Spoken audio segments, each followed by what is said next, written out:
Okay.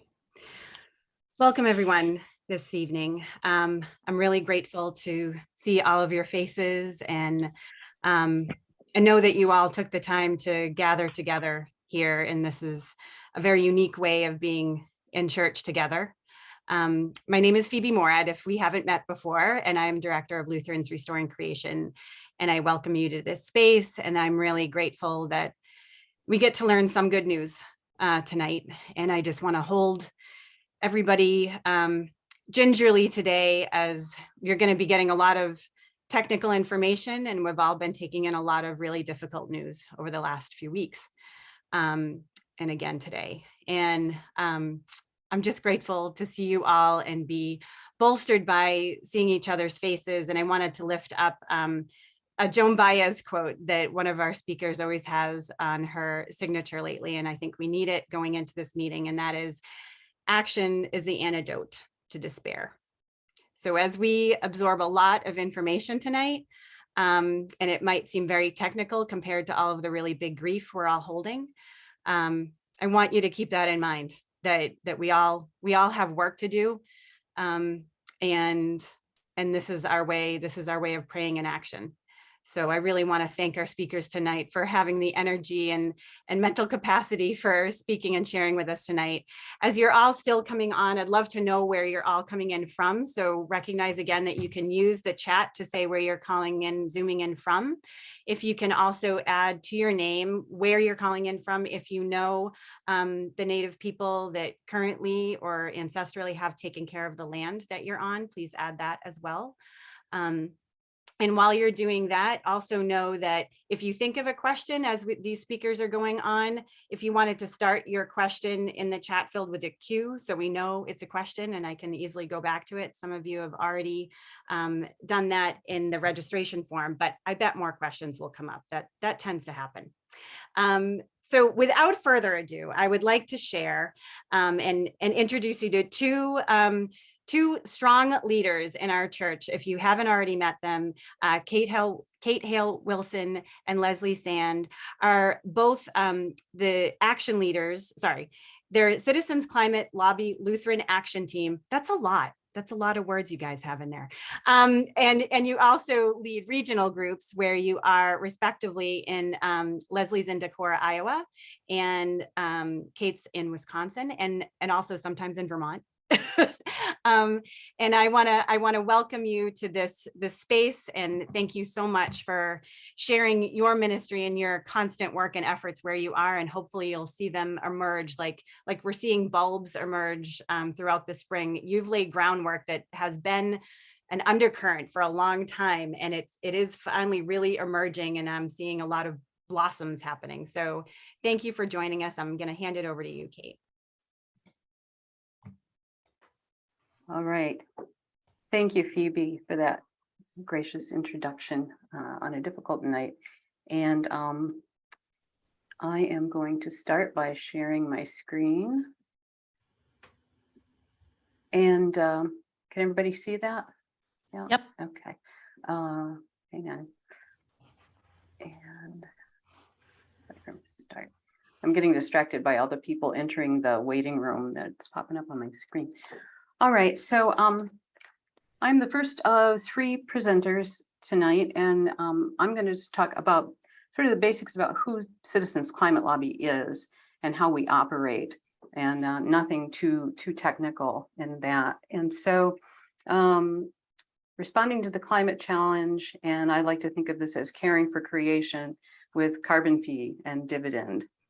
And so I find it helpful in the urgency of this time to think about the many groups that have been called forth who are responding to the challenge of climate change. And I like to think of these as the climate action ecosystem, and that all of these are playing different roles in the ecosystem, and they all contribute to the ultimate goal of a stable climate. Now, in that ecosystem, what is CCL's niche? Our sort of catchphrase is political will for a livable world, and that will come to be illustrated in the slides that are coming. I'm trying to move quickly. So, all right. This is our founder, Marshall Saunders, and he spent many years working on poverty and hunger issues before he founded Citizens Climate Lobby. He worked with a group called Results, and he worked through micro lending in third world countries, and especially he established a bank, a version of the Grameen Bank called Grameen de la Frontera in Mexico. And then, like many of us, he saw an inconvenient truth and it was shocked by it. And he also realized that all the work that he had been doing in the preceding years to deal with poverty and hunger issues, all of that was going to be washed away in many cases because of climate change. And this was just not acceptable to Marshall. And so he spent some time trying to figure out how he was going to, what was the answer going to be to climate change. And so he was at a briefing on Capitol Hill in 2008, and climate scientist James Hansen was there, others were there, and that was when Marshall first heard about carbon fee and dividend, the concept of a carbon fee and dividend. And Marshall, talking about this later, said, for the first time, I felt as if I'd found a solution that was a match for the problem. So this slide is just a basic slide that explains how a carbon fee and dividend works, and other speakers are going to talk about this later, so I'm not going to dwell on it. But I will say that since that time, that is around 2008, 2009, CCL has focused our efforts on getting federal legislation introduced and passed to enact a carbon fee and dividend. All right. So we organized, especially initially, by congressional districts, because we were going to try to influence federal legislation. So we looked to try to establish chapters throughout the country, and we have continued to grow. And right now, I need to get this little view thing out of my screen. There we go. Right now, we have about 430 chapters in the United States. Chapters are usually either identified with a city or sometimes a region of a state or sometimes a county, depends on the part of the country we're in. And we have over 200,000 US supporters. And actually something that wasn't part of our goal when we started, we have ended up with 153 chapters in 51 different countries. And those are all separate from the US CCL, but they are places where people said, hey, we love this model. Can we, take on the idea of CCL and make that work in our country? So we're thrilled by that. Hang on, this is not there. Okay. We work, got out of control. We work to use the tools of democracy in the work that we do, and I'll explain that more in just a minute. The image on the left is from our time in DC in 2015. And it was when, as you can see, the Capitol Dome was undergoing a much needed restoration project. They repaired more than 1,000 cracks. They scraped interior and exterior decorations. They cleaned and restored, and they applied 1,215 gallons of paint to repaint the exterior. I came to appreciate that image with the scaffolding around the beautiful dome, because it reminded me, and I think it reminds us, that democracy is also a structure that needs tending and maintenance. And I think that's probably now more true than ever. CCL operates by something we call levers of political will.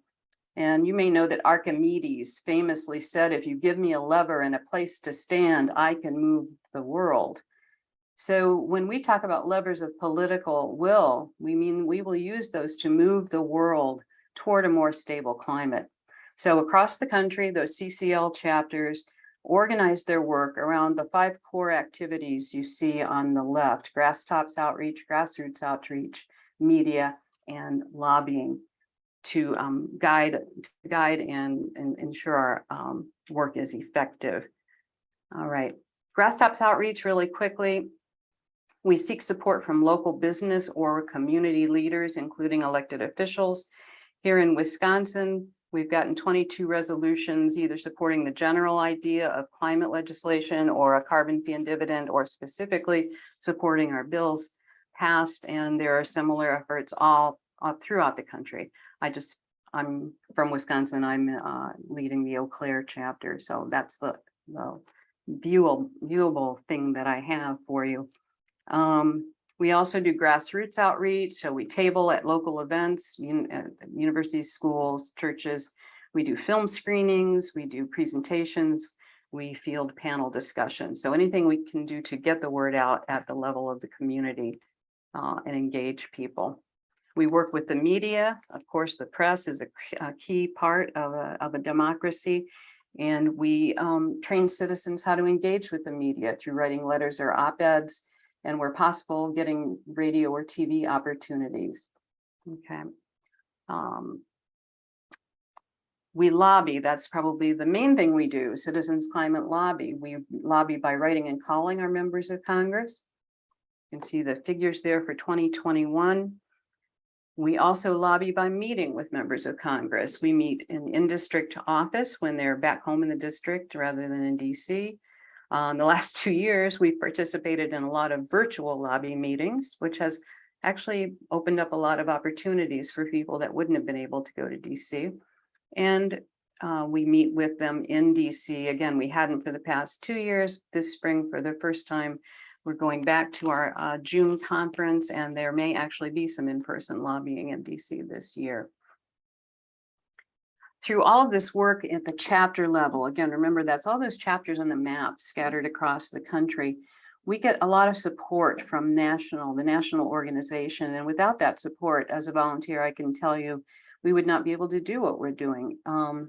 And so one way they support us is every month, and they've done this from the start. We have national calls featuring guest speakers to educate and inspire our members. And I just listed there the speakers we've had so far for 2022. But on our national website, you can go and look and see the list of speakers that we've had going way back, including from before it was video as well as audio. And they also give us monthly action sheets. And those are some examples from this month's monthly actions. And what that means is they give us a 3 or 4 page handout, give us the group leaders handouts to share with our chapters. And they just say, here are some great actions that might be good to take this month. And they put those in context and they build over the course of the year. And so a group leader is great because group leaders don't have to start from scratch and say, well, what do you think? What should we do this month? We have a lot of help and a lot of support. And then finally, they do webinars and training for us through our intranet, which is called CCL Community. Okay.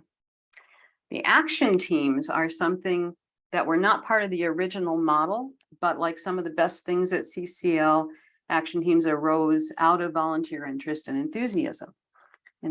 So teams use the CCL levers in ways that are appropriate to their area of focus. Currently, there are 14 faith action teams within CCL, and I've listed them there. And actually, the Lutheran Action Team is the youngest at the moment, together with Lutherans Restoring Creation. We held our kickoff event last March. Thank you again for that, Phoebe.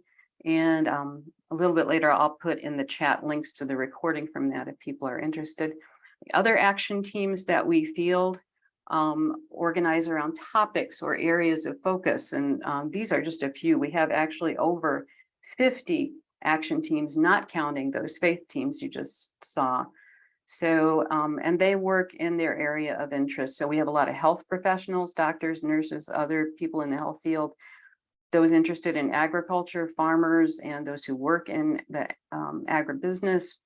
Meteorologist outreach. Meteorologists have a lot of influence in their communities and the way that they talk about the weather and extreme weather events.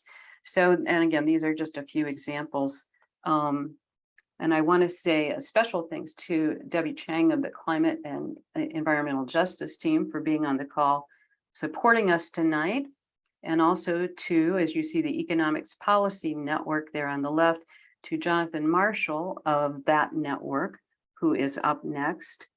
And I just want to close with one last look at those words from our founder, Marshall Saunders, who passed away in 2019. Remember, what we do and do not do really counts.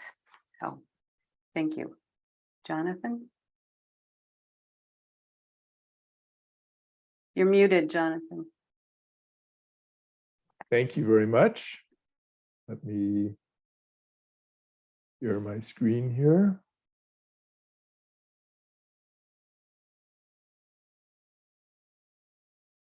There we go. Well, thank you all very much for inviting me this evening to talk about something I really care deeply about, which is how taxing greenhouse gas emissions, or pollution really, to address our climate crisis can also serve the causes of economic and environmental justice. And I stress serve rather than solve, because these two really important social justice issues are much too complex and wide-ranging to have a simple cure. And second, I hope it goes without saying that I don't speak for the EJ community, which has a diverse array of voices and opinions. As an expert on climate economics, I do hope that the findings I'm going to talk about this evening will be of interest and hopefully spark a informed and respectful dialogue about these really grave social injustices. Well, candidate Joe Biden put the issues of climate and social justice at the center of his 2020 presidential campaign when he introduced his $2 trillion climate proposal as a, quote, plan to secure environmental justice and equitable opportunity in a clean energy future. I'm going to, in this presentation, touch briefly on what I mean by economic and environmental justice, and how a tax on fossil fuels, also known as a carbon tax or carbon fee, can be turned into a powerful force for addressing environmental inequities.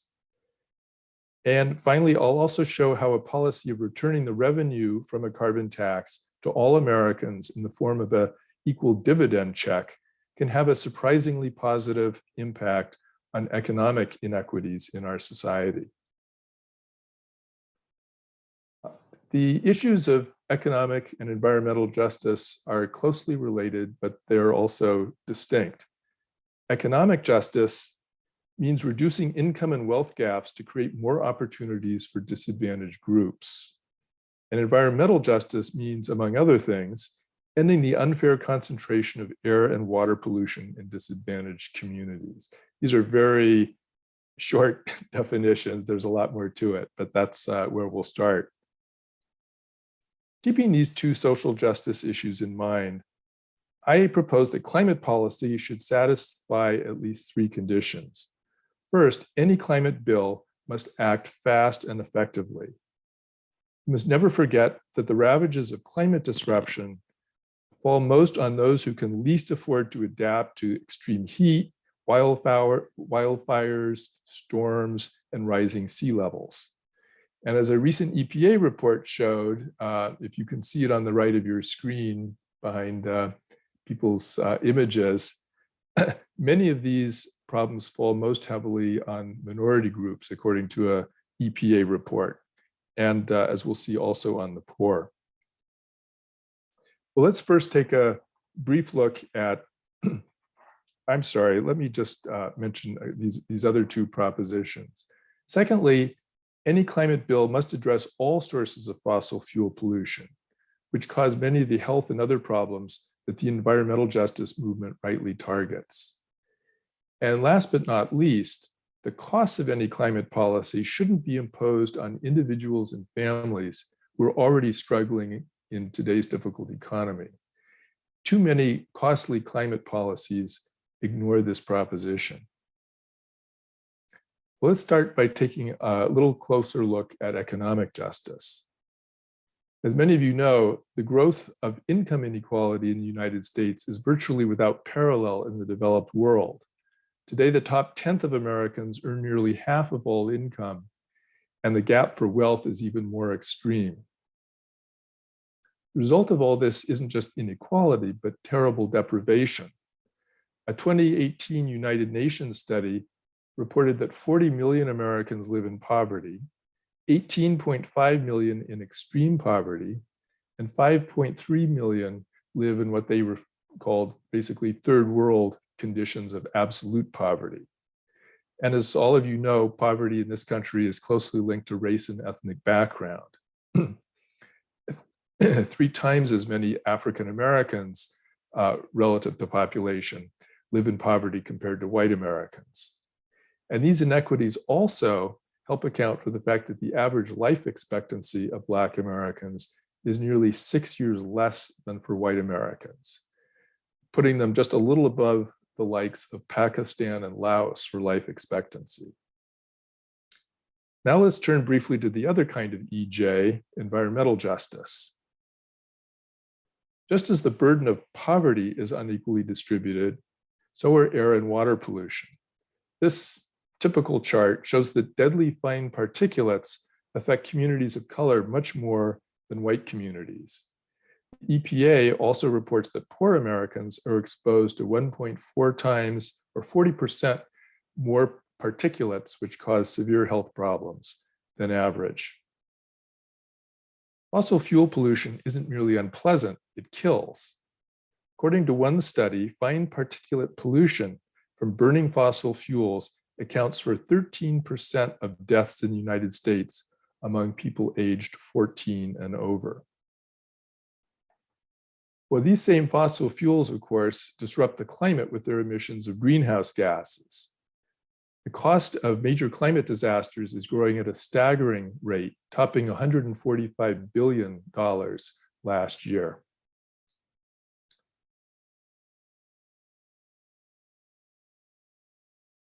These costs fall hardest on disadvantaged families who can't afford to insure or protect their homes and lives.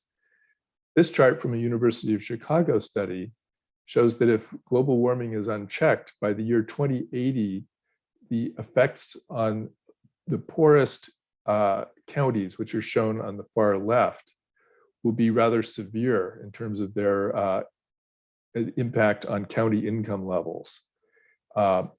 Much lower impacts on the very richest counties because they can afford to adapt. And as the study said, this aspect of climate impacts in the United States has the potential to substantially widen the income gap between rich and poor parts of the country, something that isn't widely talked about in climate discussions. Well, one partial but important solution, I would stress not a silver bullet, but important, is carbon fee and dividend.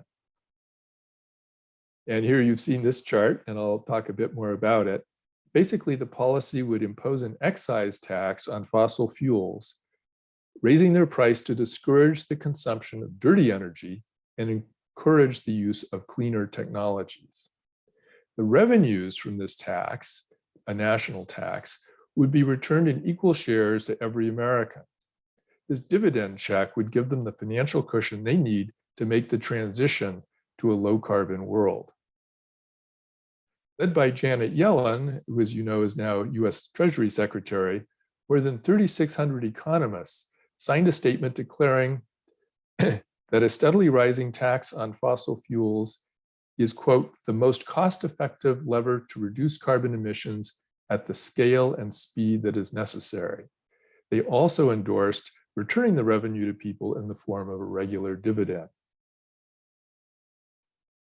Well, other experts from many fields agree. Here's what the Lancet Commission on Health and Climate Change, representing a group of the best health and public health experts in the United States, said in 2015, quote, the single most powerful strategic instrument to inoculate human health against the risks of climate change would be for governments to introduce strong and sustained carbon pricing until the problem is brought under control. Like tobacco taxation, it would send powerful signals throughout the system to producers and users that the time has come to wean our economies off fossil fuels, starting with the most carbon intensive and damaging, like coal. Carbon fees are effective because they go to work immediately and everywhere across all sectors of the economy, thus giving consumers and producers a powerful incentive to save money by lowering their carbon footprints. If you're on the fence about buying an EV or a gas-guzzling SUV, the prospect of a rising tax on fossil fuels, including gasoline, may help you decide. The same is even more true for business investment decisions. Economists at various think tanks and universities have forecast that a rising carbon tax could meet President Biden's ambitious objective of slashing US greenhouse gas emissions in half by 2030 and virtually eliminating them by 2050. Well, that's what the models say, but the real world also gives an indication of this. Sweden imposed a carbon tax in 1990, and since then, its GDP has grown 80% while slashing CO2 emissions by 25%, as shown by the bottom line. More strikingly, Sweden today emits only a quarter as much CO2 per dollar of GDP as the United States. And much of that is thanks to Sweden's carbon tax. Well, besides slowing the destructive effects of climate change, carbon fees would also slash harmful air pollution from the burning of fossil fuels. And this chart shows what economists have projected would happen to the utility, the energy power sector, from a carbon tax by 2030. And here's a chart that shows from a 2014 study over the course of 20 years, how a rising carbon fee would save nearly 250,000 lives due to reduced air pollution from burning fossil fuels. Many of those health benefits, as we've seen, would accrue to disadvantaged communities, which are the most burdened by that pollution today. That would be a huge victory for environmental justice on top of the climate benefits. And newer estimates from Duke University and other scientists suggest that reductions in air pollution and heat would save an estimated 4.5 million premature deaths and 3.5 million hospital visits in the United States over 50 years. Some environmental justice advocates have warned with concern that carbon pricing may allow pollution hotspots to remain in disadvantaged communities. And they cite evidence from California, which uses a model called cap and trade instead of a carbon tax or carbon fee to price carbon. The good news is that the latest data from Cal EPA shows that premature deaths associated with particulate pollution from fossil fuels has fallen most of all for Black, Asian, and Hispanic communities in California since the cap and trade took effect. And we can talk more about this in the question period if you want, but the news is good. The biggest problem in California isn't with carbon pricing. It's that the state has been reluctant to let the carbon price rise higher than it has to bite more deeply. Well, now let's turn back to economic justice. A carbon dividend check rising over time to a few $100s a month means a lot more to a poor household than to a rich one. As you can see from this chart, which was based on a 2017 Treasury Department study, the dividend from a $50 a ton carbon tax would boost the income of poorest families by more than 8% and even help most members of the middle class. Only the richest fifth of Americans would pay appreciably more for energy, a sum well within their means. These figures, by the way, are net of costs. In other words, they take account of the fact that a carbon tax would raise the cost of electricity and gasoline and home heating based on fossil fuels. The key summary here is that, and good news, is that while a carbon fee encourages people to use cleaner energy, the dividend turns all of that into a net economic benefit for most Americans, and especially the poorest. In other words, the carbon fee delivers a measure of environmental justice, while the dividend aids the cause of economic justice. Well, as I said, carbon fee and dividend isn't the cure for all social justice issues. It's not even a complete cure for the climate crisis. Still, it's powerful enough to have attracted 45 members of the House Progressive Caucus as co-sponsors of the Energy Innovation and Carbon Dividend Act, which was a bill that CCL helped draft and supports.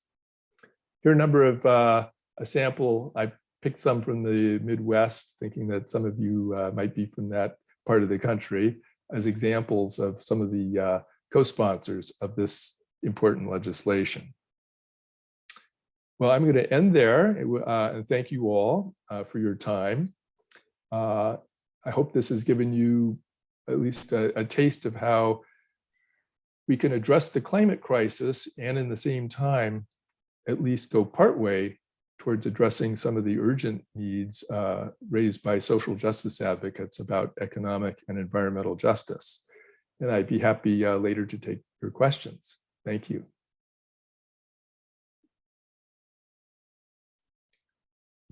Okay, I'm going to take over now and show you a bit about, more specifically about our action team at CCL. Hopefully you can see that. And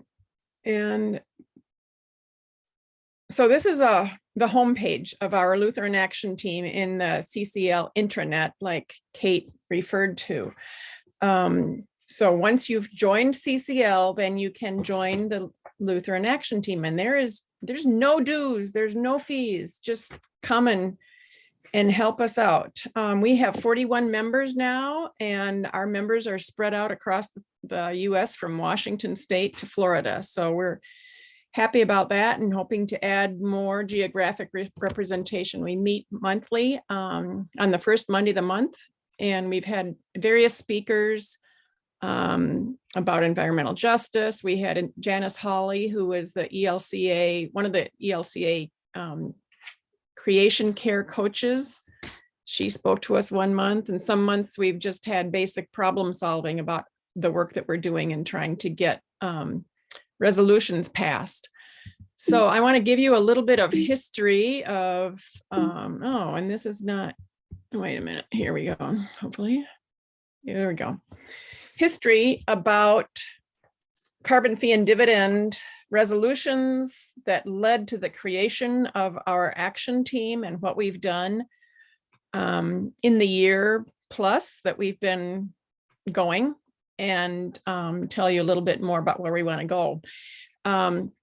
So before the action team got started, ELCA member, CCL member, Bob Lindemeyer, who's on our call tonight, I think, helped to write a resolution in 2017 that that passed their assembly, which resulted in it resolved that the ELCA would talk about carbon fee and dividend as a climate solution. And so as a result of that resolution, the ELCA published the Carbon Pricing Basics primer, which I'll tell you a little bit more about shortly.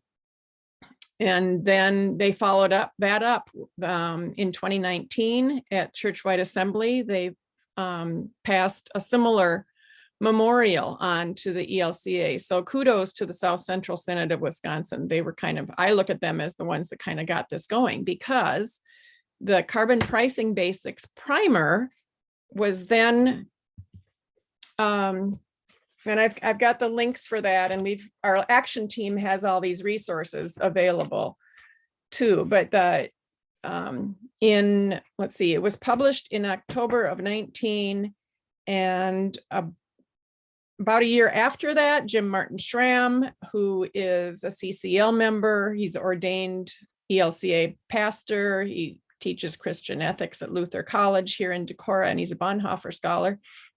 He found the Carbon Pricing Basics document online, and he and I said, hey, these points that advocacy is telling us we should look for climate solutions sounds very similar to the legislation that Jonathan just described that CCL has been advocating for.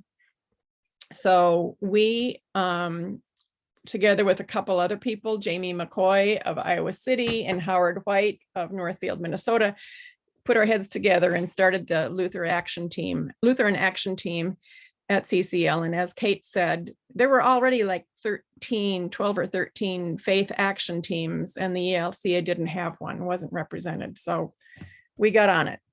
So I have 3 slides here that basically go through the principles that are listed in the Carbon Pricing Basics document.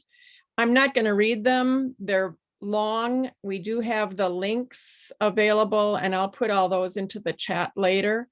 But you can see that these basics really reflect much of what Jonathan talked about. The ELCA wants us to advocate for climate solutions that are accountable, or there's accountability, there's transparency, that an effective carbon tax must be applied to as many sectors as possible. It should not unduly or unfairly burden the poor. And the pricing mechanism should be accountable. That the rebates, any dividends or rebates that should go to individuals and households should reach the most vulnerable, and there should be no income guidelines or anything like that. The second bullet here that's in italics is the one bullet of the carbon pricing basics that is not reflected in the current legislation that is called the Energy Innovation Act, which is HR 2307. That bill has more co-sponsors, nearly 100 now, I believe, than any other climate bill that's currently in the House. And so we feel it's a really good bill. It's simple, relatively simple. One reason that they did not write that italicized portion into the bill, that they did not allow to have some of the revenue collected to invest in worker transitions and community resilience, is because they wanted to keep the bill revenue neutral, so that we could say there's not money going into programs, and it doesn't place any further regulations or restrictions on companies, which the bill does not. So that is the only thing really that's in the carbon pricing basics that is not reflected in HR 2307, the Energy Innovation and Carbon Dividend Act. I'm trying to see if there's, what else was I going to mention? So we looked at that bill, or the carbon pricing basics, and we started the Lutheran Action Team.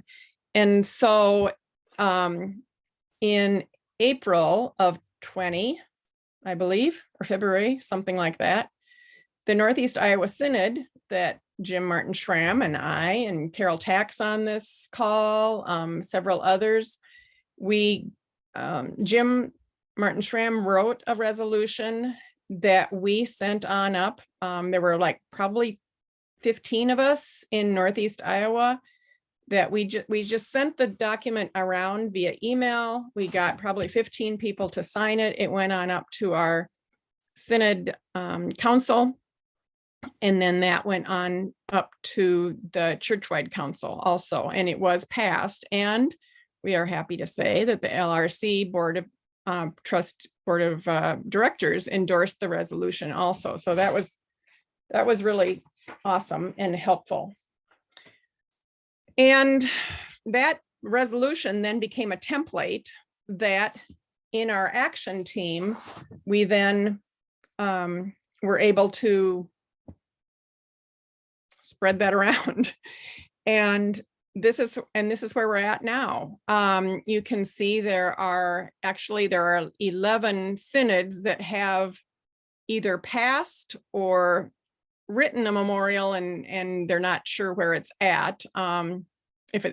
So all of the synods that are shown in front of you are first of all, these are just the ones that we know of that have passed a resolution or have written a resolution that regards the Energy Innovation and Carbon Dividend Act, which is what I refer to here as EICDA.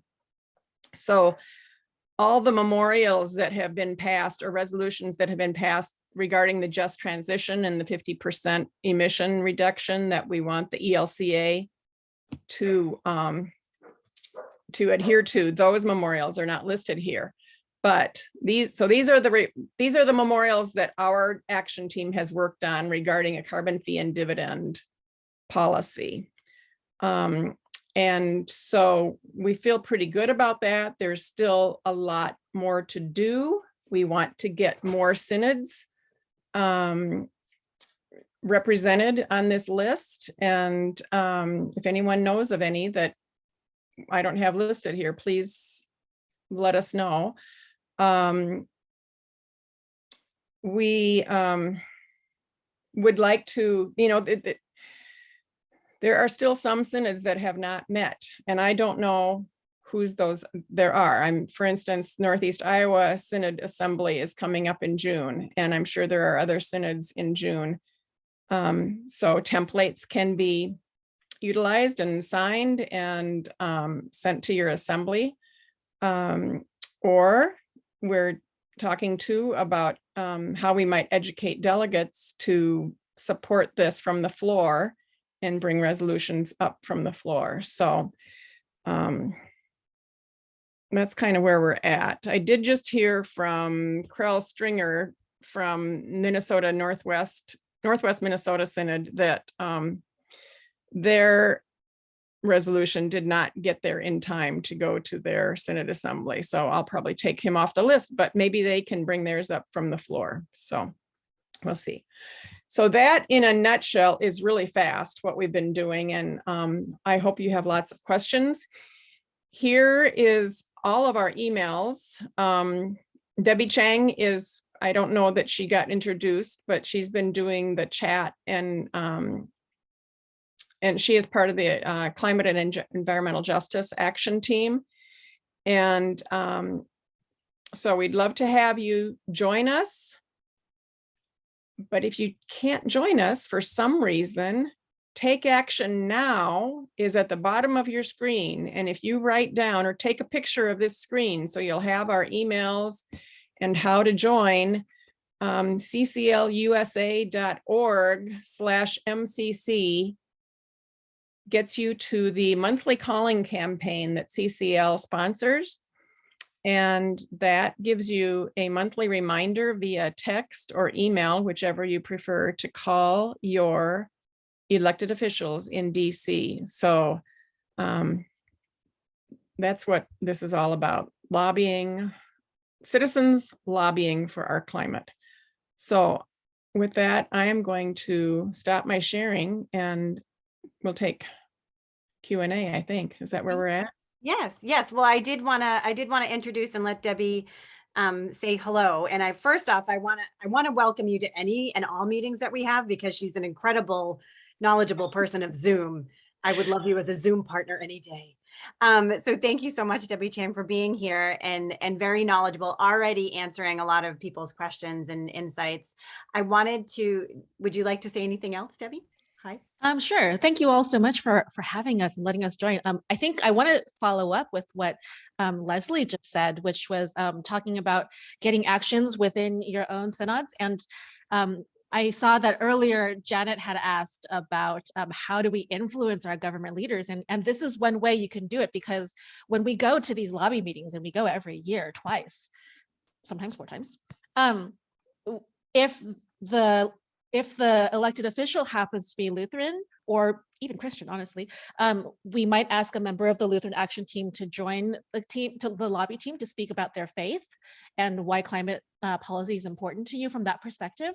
And we could bring these like endorsements from the ELCA or like even better from the local community. And that's what we mean by like building relationships with the local community leaders and using that to have the conversations with the elected officials. So thanks. That's really important to highlight. And we remember hearing from Advocacy many times how important it is that representatives have said, well, we don't hear this from our churches. So they have to hear it from their churches, from the people they go to houses of worship with. So it is important. And Debbie, I think you made the point too, that a lot of these points don't need to be in memes. They need to be in your mind and ready to have in these conversations and know just a little bit more about. So I really appreciate hearing this again. I know that just over a year ago, Leslie had started us down this track, and we've been educating each other and ourselves for a while now, but it does take hearing again. And I love all the visuals you brought to the table as well. That was really helpful. And Jonathan, a lot of the, I hope that you can share your slides, especially with a lot of the sources. And unfortunately, I think what you brought up, especially in that, is the level of violence that is happening in the long term to a very specific population. And to call it what it is, and that is violence. And that it's harder to see sometimes. And Right. yeah, so thank you for that. Will you be able to share slides? Can you? Let me talk with the group after. Yeah. Yeah. Sounds good. Sounds good. Or at least citing some good where we can find some of that information.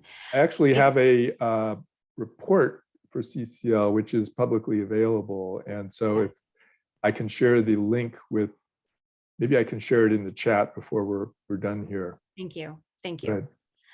ahead. I do want to get to, some of you had sent in questions, and I believe they were probably answered somewhere in here, but Larry, I know that you had a couple questions here, and I think this was one specific question, was which senators are likely to reject the idea of carbon dividends? How can we lobby them to change their vote on carbon dividends? Have the fossil fuels lobbies intervened in the voting process and made it so that carbon dividend legislation cannot pass? Those are a lot of questions there, Larry. Do any of you feel open and ready to at least share some links to more information?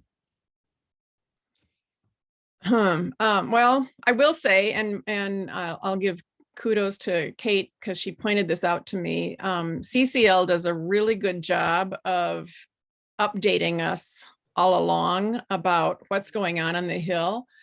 I'm going to go and see if I can find I can look for it if you tell me what you're looking for.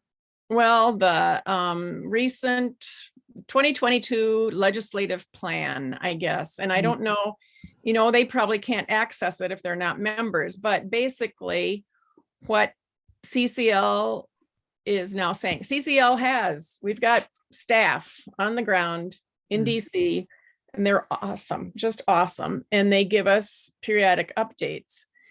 And so what CCL has done is said, hey, we care less about this specific bill now with reconciliation and that possibility of getting a carbon price into legislation.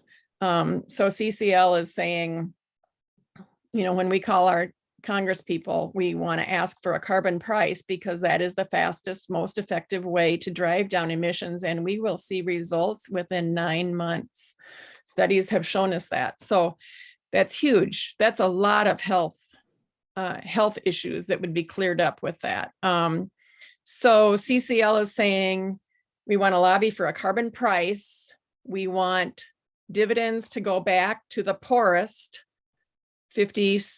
from 40 to 60% of households at least. Sheldon Whitehouse from Rhode Island has another bill, a carbon fee and dividend bill that does carve out some of the money that would be collected for some of those transition kinds of things. So there are various carbon fee and dividend bills that address the issue in different ways. And so CCL is hoping now the focus is to keep contacting DC and asking for a carbon price. And we're not contacting only Capitol Hill, we're contacting the POTUS. So if you're on Twitter, I often retweet something that somebody has said about we need a carbon price, and I'll address it to the President of the United States because, he needs to hear that we've got his back on this. I'll be quiet now. But it was good. I just want to lift up also that you had mentioned the list that you had shown as far as how far along a lot of the synods have gone. I also want to kind of let everyone know that all of you, and this is also to Larry's second question that he sent us earlier, is can this approach realistically help to cut our emissions 45% by 2030? And the fact is, in that broader ask, the memorial that a lot of other synods are also bringing to the table is that we actually invest in, as an ELCA, we invest in making sure we reduce our carbon emissions. Carbon pricing is all part of that. So we can continue this education regardless of which and or both all memorials pass at churchwide assembly. So I just wanted to lift that up too. I could just add, as far as the goal of achieving these very ambitious reduction goals, which are needed if we're going to avoid the worst effects of climate, vigorous carbon pricing is actually the only solution out there that economists have modeled that gets us there. There's certainly, you can have a combination of policies, and no one says carbon pricing can or should do it alone. But a group called Resources for the Future, which has no connection whatever to CCL, it's a think tank of economists who've been working for decades on environmental issues. They actually have a carbon pricing calculator on their website. You can see the impact of the different carbon bills, which is a great tool. Some are more effective than others. And they're the only ones that get us all the way to that 50% reduction. So, and the reason economists love it is they get us there at less social expense. A lot of other solutions cost a lot more.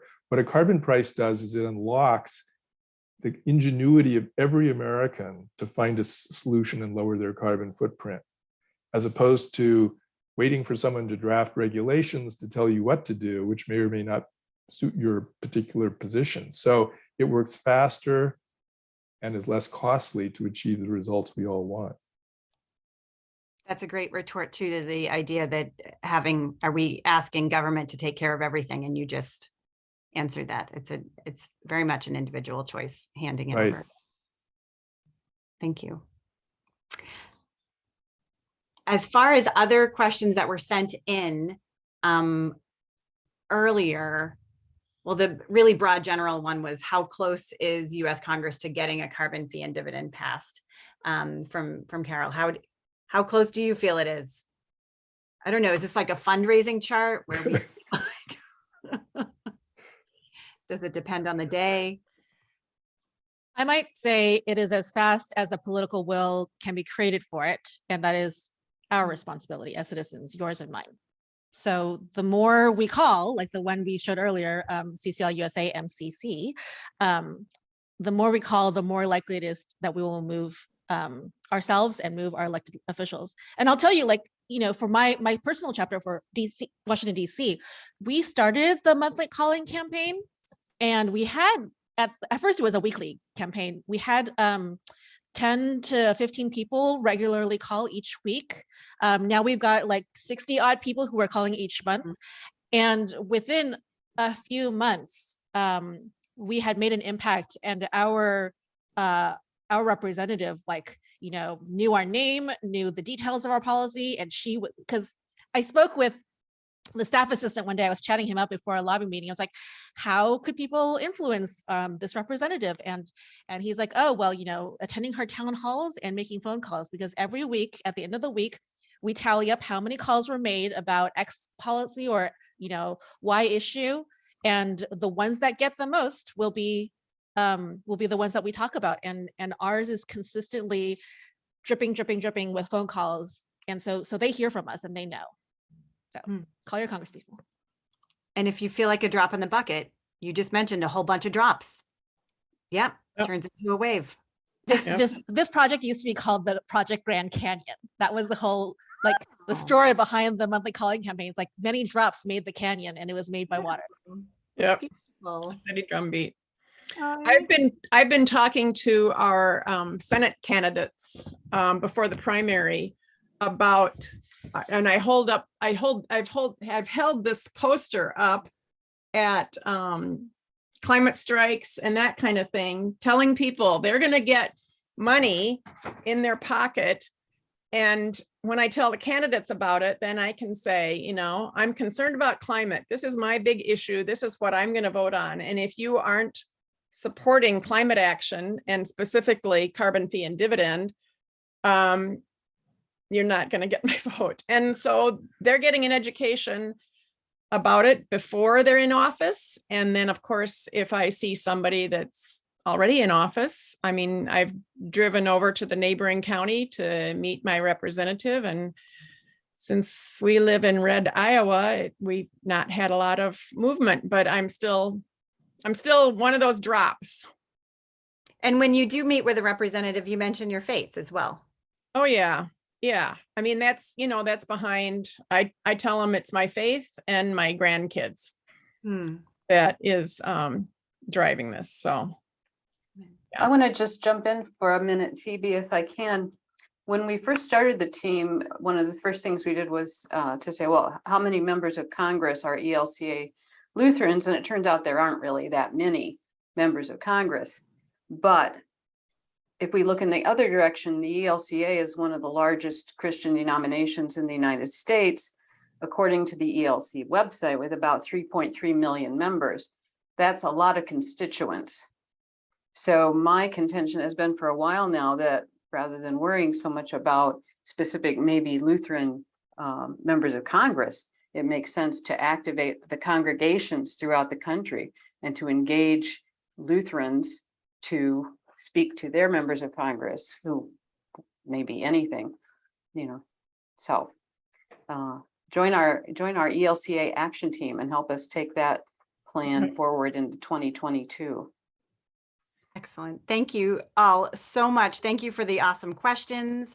I just want to take a moment to thank all of the speakers. Thank you so very, very much. I can't believe how much you fit into this hour, and we really, really appreciate it. And I'd also like to, well, for a moment, you can unmute yourselves and yay. Thank you. Thank you. Thank you. Thanks for having us. So much. Thank you. I'd also like to really thank Carol Tack, who offered after I asked to close us with prayer this evening. I really thank you for doing that, Carol. Over to you. Okay, thank you. I thought I would start with reading a couple of verses of Psalm 104, verses 10 to 13. You make springs flow in the valleys and rivers run between the hills. They provide water for the wild animals. There the wild donkeys quench their thirst. In the trees nearby, the birds make their nests and sing. From the sky, you send rain on the hills, and the earth is filled with your blessings. Just wanted to mention, I'm also a member of First Lutheran Church in Decorah, where Leslie is from. So I spend summers up in Brainerd, Minnesota, and I'm trying to get a creation care team going at First Lutheran in Decorah, but we have a very active team here in Minnesota. So let us pray. Dear God, help us to appreciate the blessings of your creation. You have called us to care for your earth.